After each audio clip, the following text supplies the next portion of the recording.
Everybody, welcome. Thank you guys for being here. This is Charles' band. I'm going to call him Charlie because he is actually my father-in-law. So these are the perks I get from being that person. You know what I mean? I get to interview you. So let's just start with your beginnings. Let's just quickly, like, don't give me like, well, when I was 3, I had, but just how did you begin in the film business? How did you get into horror and figuring out kind of what you loved? Well, I was lucky to grow up on a movie set, literally. My father made movies first here in the States, and then he took the family to Europe.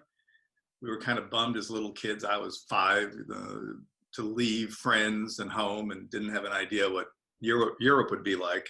But he promised it'd be a year, like we'd be home in a year. For a little kid, that's a long time. And that year turned into 16 years because I came back just as I was turning 21. So very lucky in hindsight to grow up in Italy and Europe. And my dad made movies. He made movies all over the continent. So Spain and former Yugoslavia, of course, Italy. He made spaghetti westerns and epics with Steve Reeves. And he put me in front of the camera like I played Steve Reeves' son as Hercules' son, and I hated that. But I learned the craft because I was fascinated about all that. And then I, over some years, turned it into the movies that I wanted to make, which were genre films, sci-fi, fantasy, and horror. And then how did Full Moon Features come to be? Wow, quantum leap, so many more years. Well, we're just getting to the meat. Yeah, to the meat is 70s made movies, 80s started a company called Empire. That kind of ended towards the end of the 80s. And then basically 1990, I started Full Moon. We had a great deal with Paramount. The first Full Moon movie was Puppet Master. And here we are 31 years later, still doing it. Right. If you guys aren't aware, you should go to fullmoonfeatures.com and sign up to for their channel because there's some great content on there, and we'll get to it a little bit later. But if you guys have not seen the Kendra and Barbie franchise series, you have to go watch it. It's one of the funniest things ever. We'll get to that. So let's talk about how many films have you actually made? A lot. And can you just talk about which ones are your favorite, which ones are most memorable and why? And let's just start there. Well, okay, so this latest bizarre, we call it the Corona Exploitation series, because the first one I made was called Corona Zombies. I know it sounds awful for some people, but it's actually very clever and funny. It's not about zombies that kill anyone. And that kind of evolved into a series called Barbie and Kendra. The second one, Save the Tiger King. And the third one is Barbie and Kendra Storm Area 51, full of conspiracy theories. So putting aside all the more straight up horror films, we've been able to make these during the pandemic and during the lockdown.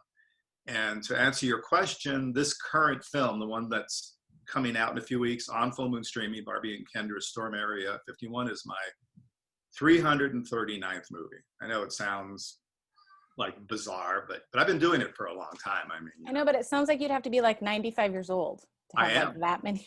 Right? I am. Pretty good, huh? It's that filter. It's that new Zoom filter that's up there. So what were your, like from your early ones to currently, what were your favorite films to do? So, you know, some of the movies that I enjoyed the most, that would be my favorites just because of experience, the experience on set or where the picture was shot. I owned a studio in Italy in the 80s. It was the ex Dino De Laurentiis studios. I built a studio in Romania called Castel Studios. We made over 100 movies there in the 90s. So, I mean, I have my, you know, they're all like my children. You don't want to tell anyone who your favorite kid is, you know, but in a way. So, but no, I've got a top 10 or 20 movies that kind of fit into the films that I feel are the best. But, you know, it's very subjective, you know, movies that I made and sort of forgot about. People come up to me and say, oh my God, it changed my life. I go, why? And then, you know, there would be an explanation. It's usually, I was too young and my mom and dad took me to the video store. They rented it. They thought it would be cool. Turned out it had like boobs and like really cool stuff. And I was, you know, a little kid, and everyone has a different experience. But I've been doing it for, you know, over 4 decades. So when I started, it was all theatrical. You know, that's the business. There was no video, there was no internet, there was nothing. It's, you know, you were the B side of a double bill, usually along with a major film, and you could see my movies in the 70s, you know, on at drive-ins and, you know, movie theaters. And then that morphed into video, VHS, that morphed into DVDs, video rental, Blockbuster, Hollywood, then all that died, and now we're in the streaming world. Right. Let's talk about the streaming world. So obviously you just mentioned that, you know, you were like that straight to video king with Blockbuster. For our group of people who are on here, they're generally, you know, screenwriters and filmmakers. What was that like for you to switch from one world to a completely different world in streaming? And how did you sort of come to terms with, one, realizing that you needed to make that switch, because you kind of made it pretty early in that game, I would say. And, you know, kind of what's your advice for somebody who's, I guess, like saying, well, is streaming where it's going to be forever? Or is there like something else that's going to happen? My advice is basically run for the hills. No, that's not, that's No. terrible. But that's a massive question. By the way, it's really nice talking to you, Shayna Weber, because, you know, Alex is my oldest son's wife, and it's usually like, hey, how's it going? Let's get some booze. Let's, you know, this is not what we normally do. We talk about cinema. Having said that, what's the question again? The advice is a big question. Let's talk about streaming first. Streaming. So Okay. you came from, you know, Blockbuster and all of that, Right. and then you had to switch paths. And how did you do that? So I'll start with switch, because there was no switching, as in the direct-to-video business, video rental business, slowly petered out a bit, and then suddenly it was not happening, and Blockbuster and Hollywood Video closed. You know, your local Blockbuster became a laundromat, and the pipeline that independent filmmakers or distributors enjoyed for literally many, many years literally died. It was almost overnight. And there was no streaming. When that happened, I mean, I did things. I went on the road. I did a road show. I went to over 200 cities over 4 years. I tried to keep the spirit alive of Full Moon, which was really difficult, because people just knew that they get the latest Full Moon movie by walking down to their local video store, and there was no other alternative delivery system. So literally months after Netflix launched, now, I don't know, 8, 9 years ago, whenever that was, because Netflix used to be the place you get DVDs in the mail, right? Mm-hmm. So when Netflix launched their streaming service, it wasn't initially a huge hit, but I was aware of it. I thought, well, it's a cool idea.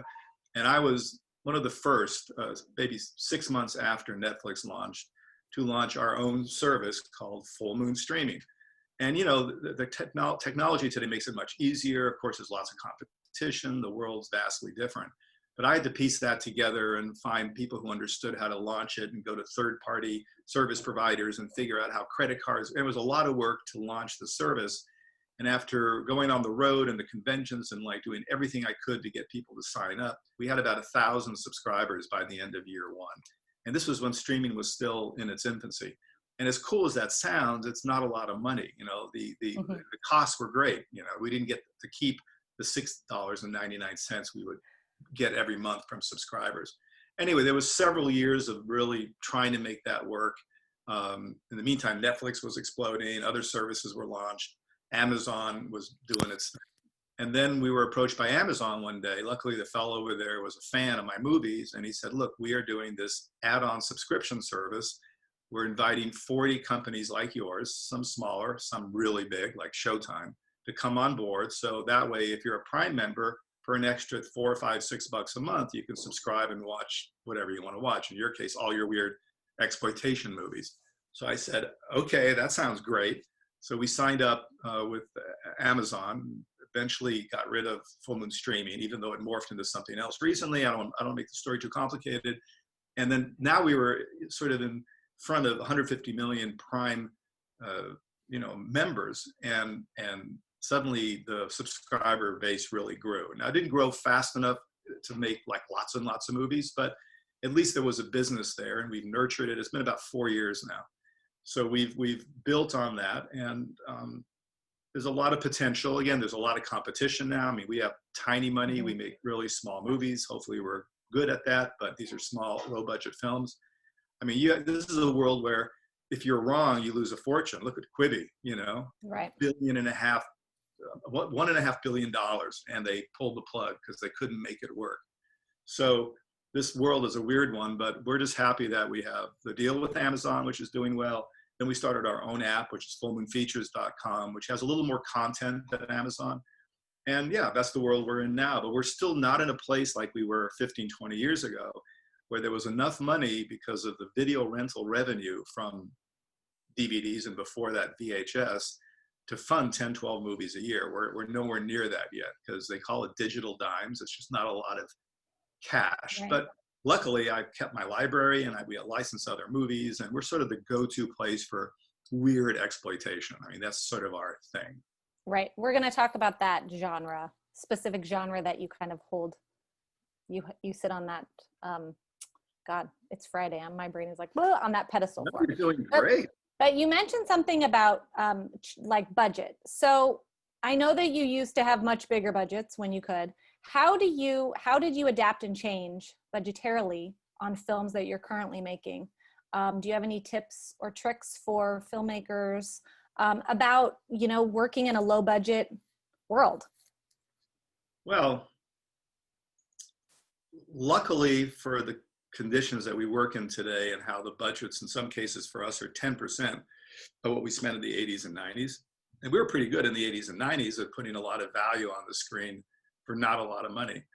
But on the positive side, what was expensive back then, because all those movies were shot in 35 millimeter, you know, all of that involved heavy lifting and lots of crew and lights and film and labs and developing negative and prints, and it was a big deal. So all of that now, of course, you can do this with one good camera, you know, and very few lights. You know, you don't need that expense. So that does cut down a bit. The problem is, and this is really the core of the issue, is not so much, you know, how can we find better tricks to make the movies cheaper, because they're not going to ever get cheaper. I mean, right now, you literally, with very few dollars and a camera, you can make a movie. But most of them are sort of faux movies, because, not to sound mean, but most of them are, as my dad used to say, unwatchable, you know, because a lot of them are just not great. You know, the fact that you can the fact that you're technically proficient and you can make something that kind of looks like a movie. So as a director, you need to know how to direct actors. You need to have some experience maybe on stage. You need a great script. And there are elements that, you know, if the script isn't any good, I don't care if you have $200 million, usually the movie sucks. And, you know, you have to have a philosophy and an approach, and all that is tricky. But yeah, if you have talent, and those few that really do have the talent, in many cases they rise and they're noticed, and suddenly they're making a movie for maybe Netflix or another cable network, and they have a career. So that's really that's the secret ingredient. The gear, the equipment, getting it done, that's available now to everyone. So the price of entry is like nothing. Whereas back in even the 80s, the 70s, the 60s, before my time, to make a small movie, you still needed at least $100,000 back then. The crew, the film, the lab, there were hard costs. You know, you couldn't get that for free. So the price of entry today is nothing, but the trick is, how do you tell a good story? You know, how do you make a good movie? Is it commercial or not? Whatever you're going after. The only other thing that I've been lucky enough to be able to do is, since I've been involved for so many years with so many talented people, I'll go back to people who started with me, who now make lots of money when they're working, and say, let's say it's a DP or an art director. I mean, this takes some years of contacts, so you can't just dial up and find these people. But I'll say, look, dude, you know, what are you doing right now? I'm waiting. My agent's working on a deal, whatever it is. I said, well, do you have a free week, like in 4 weeks? Yeah. So you want to make like no money, but have a good time, you know? And usually the answer is yes, because these are artists, they're craftspeople. They want to work. They don't want to sit home for 6 months waiting for their next gig. So I've been lucky to be able to pull those people on board.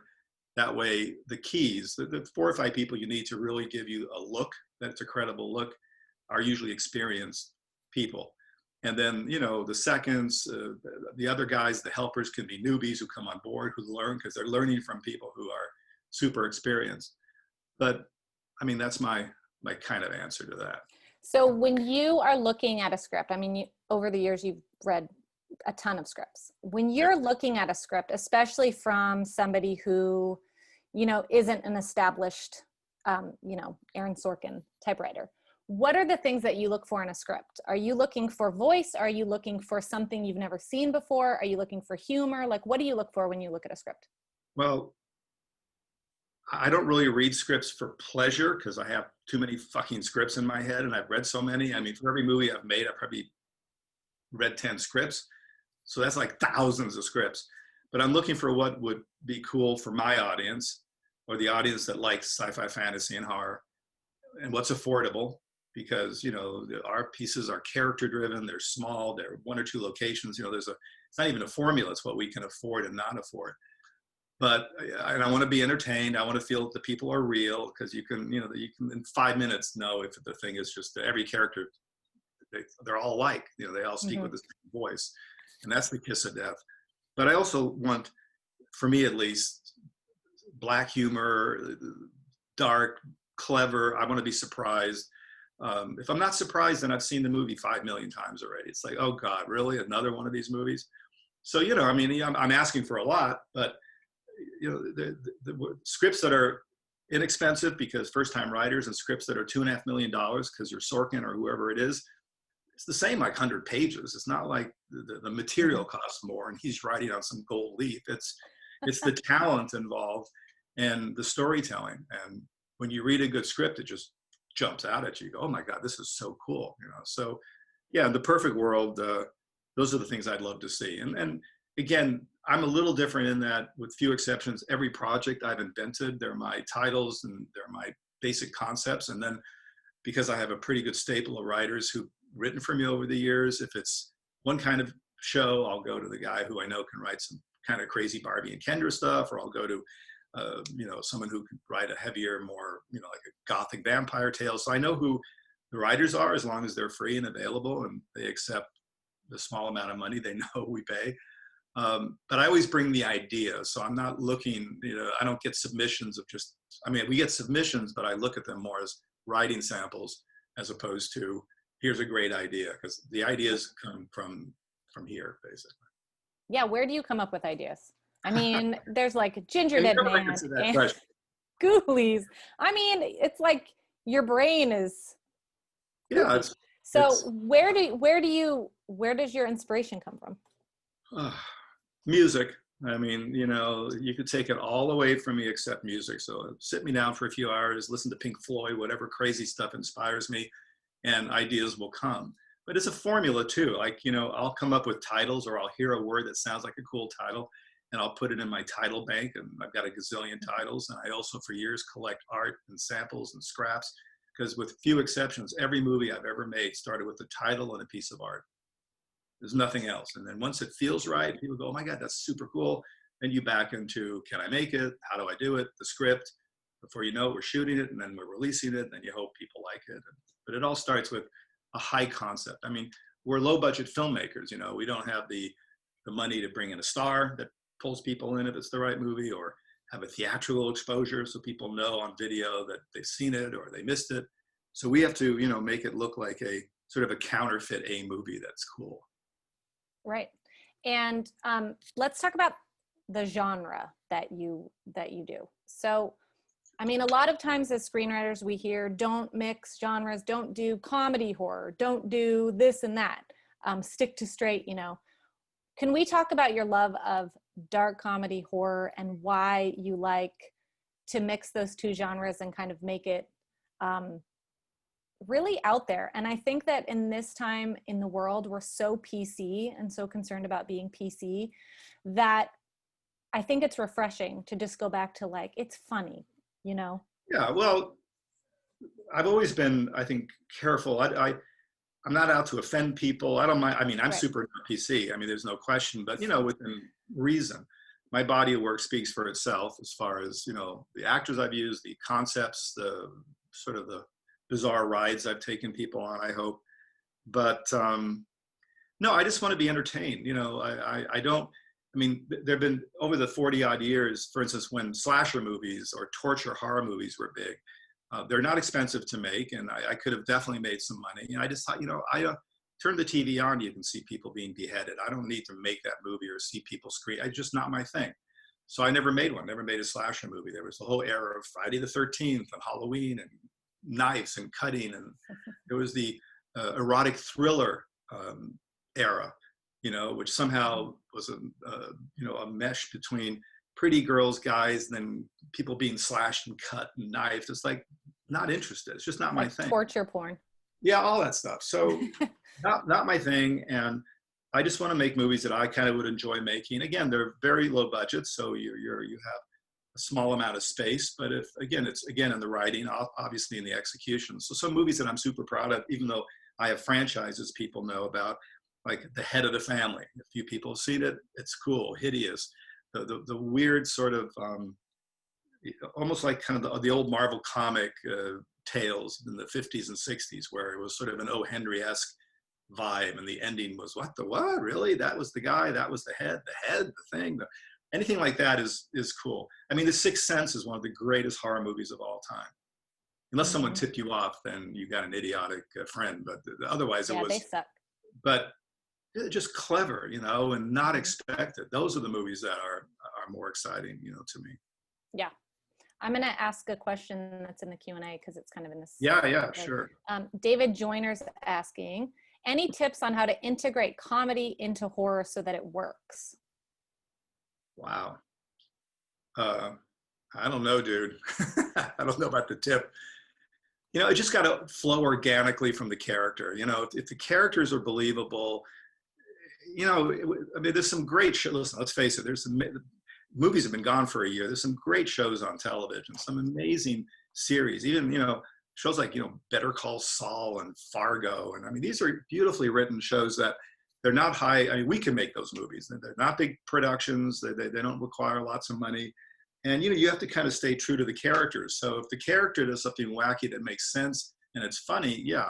But if it's gratuitous, the audience can feel that right away. It's just thrown in there for the sake of shock so it's hard to say. You just got to write good characters. I mean, that's all you can do. I don't care what your budget is. Write people that are believable. Yeah, it has to be organic, right? Yeah. Like jump scares sometimes are great, but sometimes jump scares suck because you can see them coming a mile away. You're like, yeah, plus, enough. We're so jaded. See, that's what the other problem. That's my big beef with big tentpole Hollywood movies. Once in a while, a great one comes along, like Wonder Woman. Terrific movie, fun, well written. She's great. But most of these movies, and these are the movies that I loved as a kid, but as a kid, there were movies like The Seventh Voyage of Sinbad and Jason and the Argonauts, and special effects were just a sprinkling, just enough to, oh my God, wasn't that cool? The skeleton, the thing. But then you were back to story and character. Today, it's the opposite. You're longing for a human being. You got CGI monsters, creatures. The thing is 2 fucking hours and a half long. You're going, my God, they should be 90 minutes. That should be rule number one. No big ass tentpole Hollywood Marvel movie over 90 minutes. Because by then you're thinking, when is this thing gonna fucking end? And we're like, I gotta pee, and now I'm hungry. Well, and you're thinking- so, and another thing that I do want to say, it's something that I'm working on, but I may as well share this secret. In the world of streaming, the running time is no longer relevant. The running time is not relevant. Now, yeah, you don't want to deliver a 2-minute movie. That's not a movie. You may not even call them movies anymore. But, if you're entertained and it feels, this last Barbie and Kendra, it's a wacky show, so it's not traditional full moon fare. It plays great, and it feels like, wow, it ended perfectly, and it was only 50 minutes. The one before was 70 minutes. The one before was 60 minutes. The last Puppet Master was 80 minutes. But if it plays, there's no rule anymore, and that helps you as a filmmaker because you don't have to go, oh my God, I got to somehow fill up 80 minutes. Now, a few years ago, as an independent filmmaker, to deliver a movie through Paramount or directly to Blockbuster in Hollywood, it had to be at least 75, 80 minutes. But they would say, something, your movie was great, but dude, it's 62 minutes, it's not a movie. Even though I think King Kong was 63 minutes, it's another story. So there were criteria because they were selling them as movies. They didn't want customers coming back and say, this is not a movie, it's only 42 minutes. That doesn't exist on streaming because you're not really going to a video store. You're subscribing to a channel. And if the project is fun and it works, then I think the running time is irrelevant. It's got to feel like, it's like going to have a meal. You don't want to leave going, what the fuck? I felt like I had a snack. but I think running time helps you because you don't have to worry about a long, certain running time of expense, which really is what it boils down to. Yeah, I mean, I've noticed that, especially in writing spec scripts, the page number is getting less and less. Like, it used to be that you could get away with 120 pages, and that is just not the case. And then it was like, well, you really want to try to be below 100. And now it's like, you can actually go below 90. You can go 85. You can go there, and it's fine because you're getting to it, which you might as well, because if somebody's reading it. Plus, the attention span of everyone's getting less. So one day, maybe a page. Here's my spec page, Oh, it's awesome. A Quiet Place was very short because there was no dialogue in it. So it was like 60 something pages for a feature. So yeah, I mean, someone's like, hey, I can read 60 pages.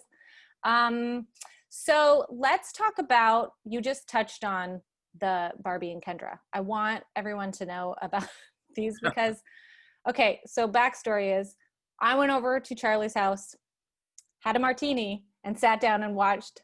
Is it Barbie and Kendra or Kendra and Barbie? You got to give Barbie her screen. Okay. It's Barbie and Kendra. Correct. Barbie and Kendra Save the Tiger King. Is that what it's called?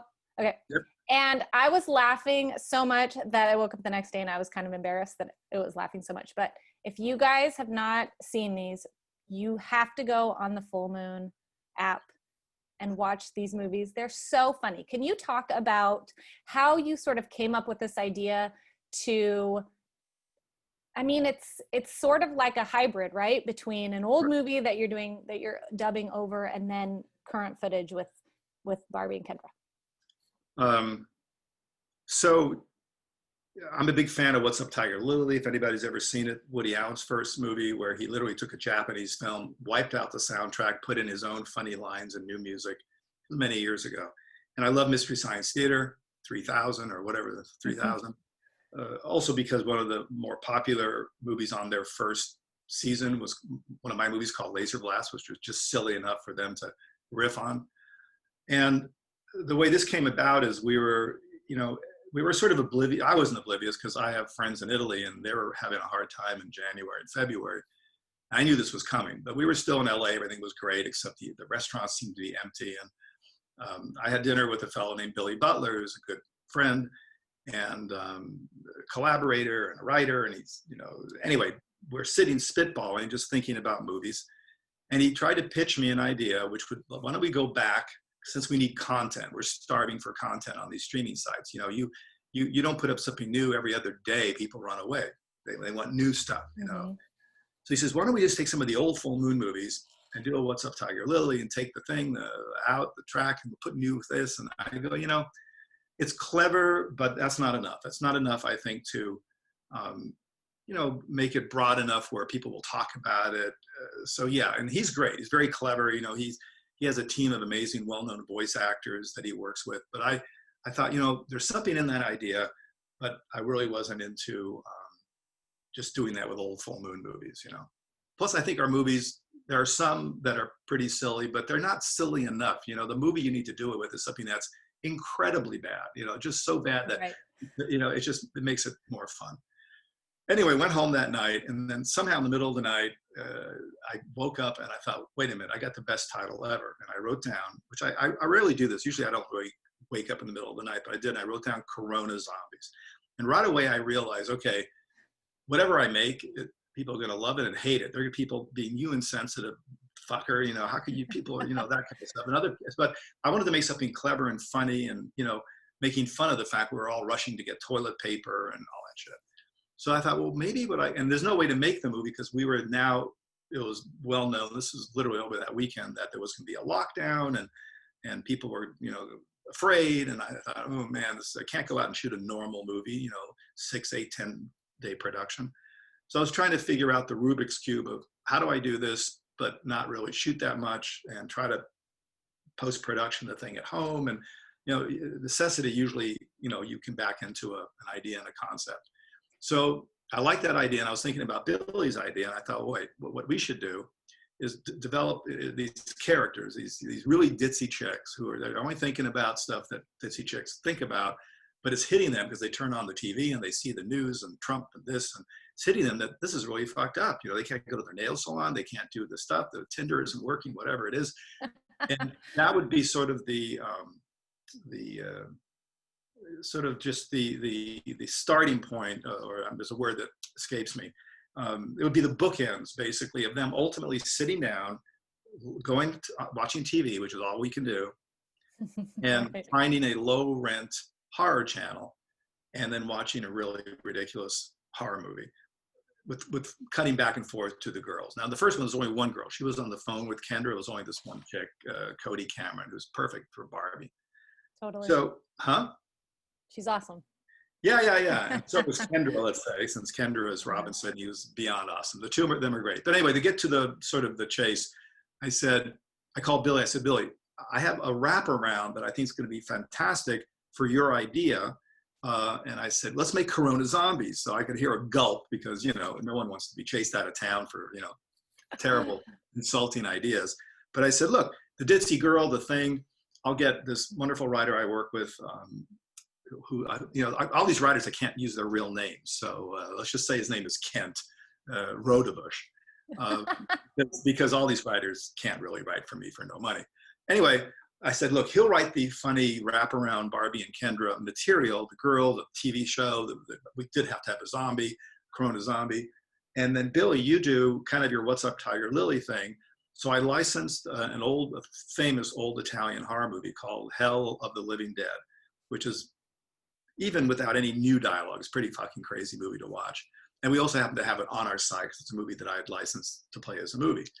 And I said, let's smash this down to 30, 40 minutes, take the soundtrack out, put in funny, bizarro dialogue, all contemporary, all clever. So we started working on this, and we were hearing the shutdown was about to happen, and I still needed to shoot one day of photography of the Barbie stuff on the phone and the TV, and she sees a zombie and the whole craziness of this first Corona zombie movie.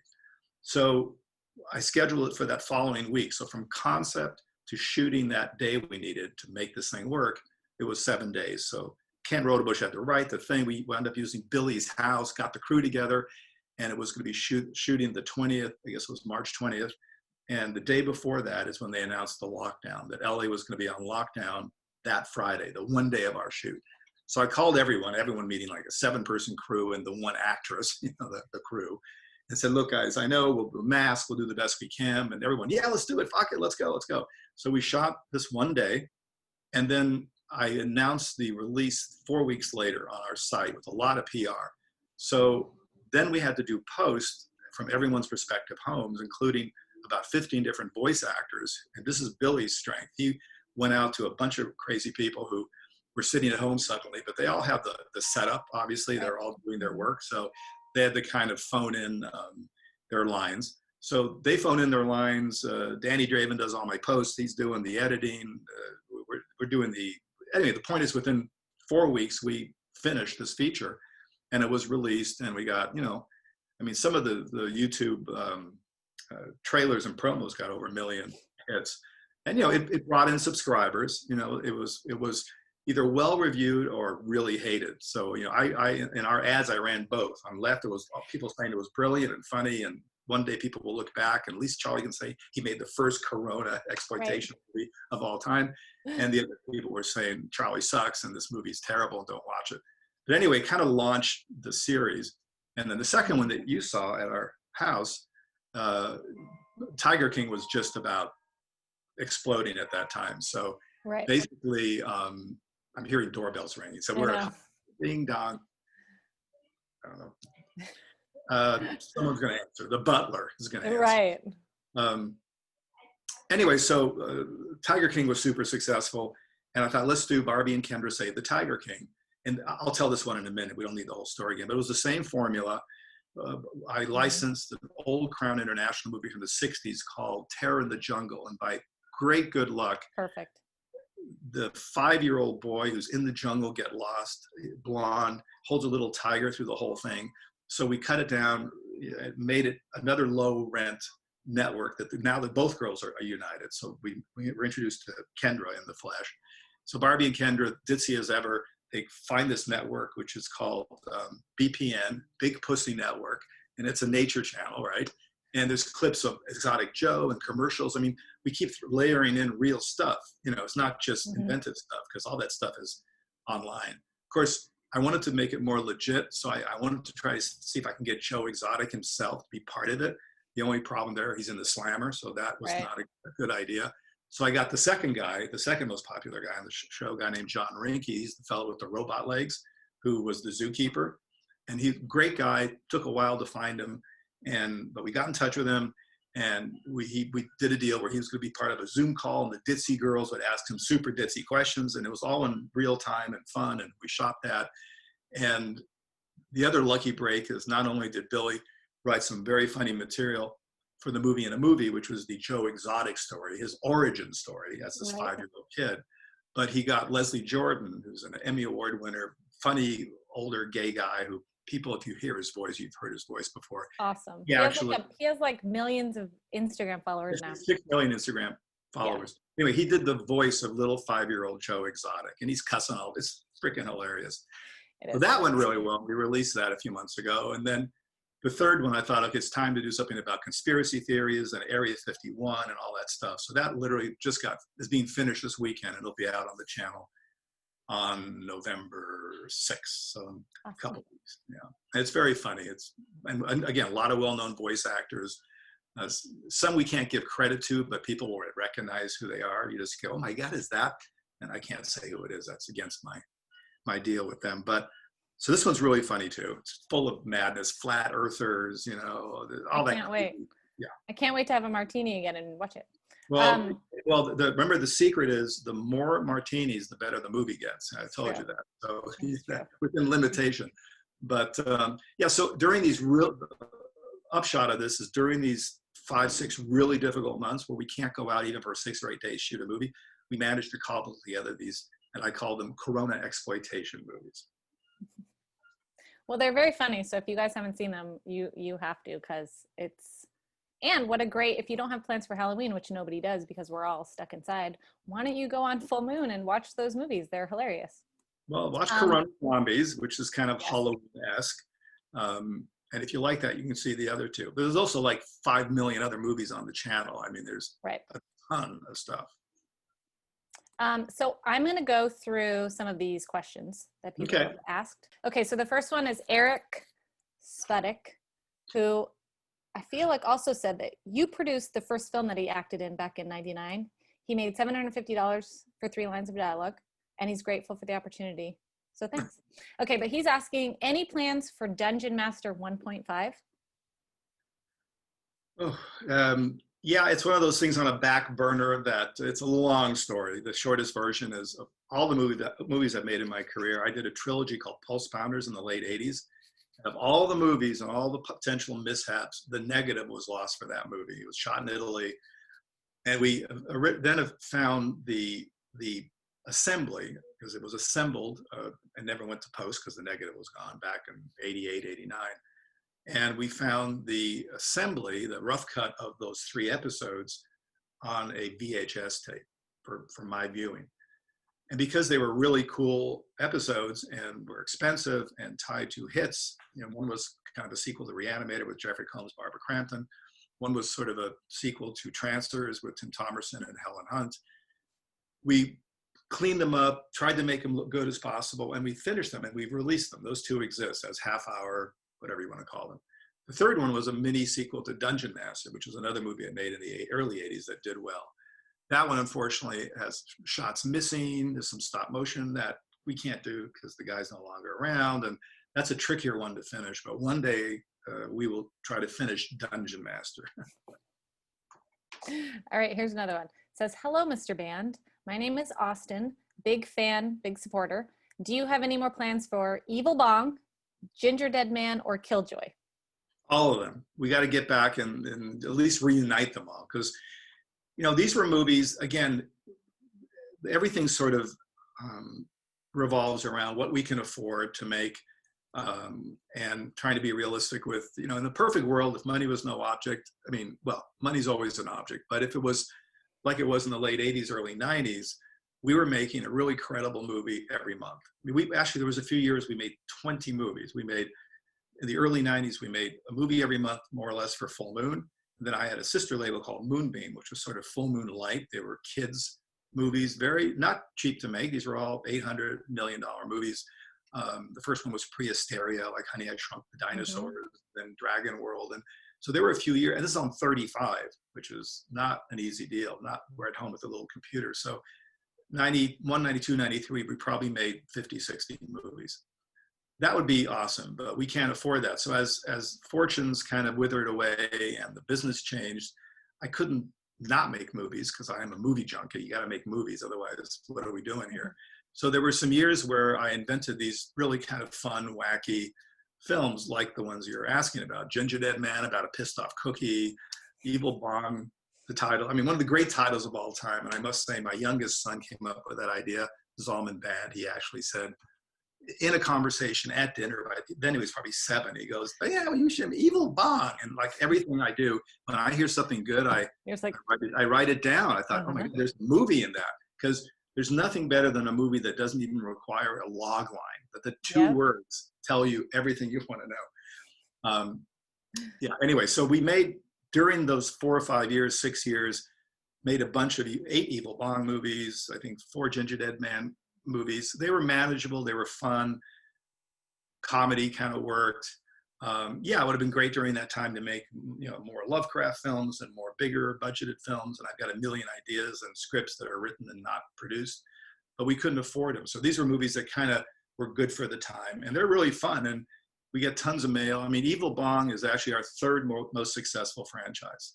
Of all the things we've done, it's Puppet Master, Subspecies, almost neck and neck with Evil Bong. The first one, you know, Tommy Chong, and yeah, it's fun and silly, and we got to bring these characters back. And next year for sure, at least a mashup, you know, something like, I already made Ginger Dead Man versus the Evil Bong, which was pretty fun, but now we have to add in more of those characters for sure. Maybe Barbie and Kendra will jump in because they're like silly enough to be part of that subgenre. That would be funny. Okay, so someone's asking, do you break down your own movies or do you hire a line producer, set a budget, and then go? Or do you break down a project first and then find the budget? Well, the concept that then sort of evolves into the script is by nature of what they all are affordable. You know, I don't wake up and go, now the world blows up and then the spaceships, you know, so I already have conceived of something I know I can make. But yeah, then you got to get into the nitty gritty. So to answer the first part, with few exceptions, I always have a production guy or a line producer who breaks the script down. So I don't do that. Now I've done it sometimes. I mean, I made a few movies at a castle I owned in Italy. And just because of the logistics, I broke the script. I mean, I know how to do it. And, but no, unless you absolutely have $4 and you cannot afford someone who knows how to do that really well, which is fine. Yeah, I've hired people to do that. But then I look at it really carefully because pre-production on these movies is everything.